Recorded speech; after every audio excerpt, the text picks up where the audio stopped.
Welcome! In front of me I have GARMIN Lily 2 active, and I'm gonna show you how to pause the workout on this watch.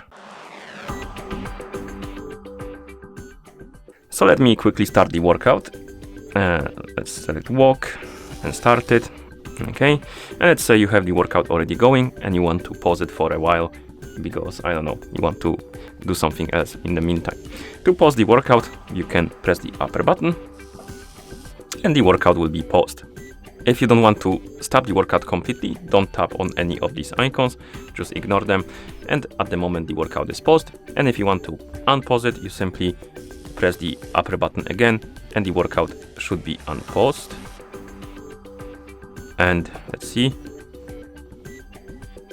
it is going again, as you can see.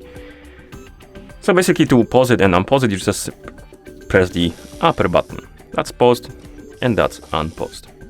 Okay, now I'm gonna stop it completely, like that. And that's how you pause the workout on this watch.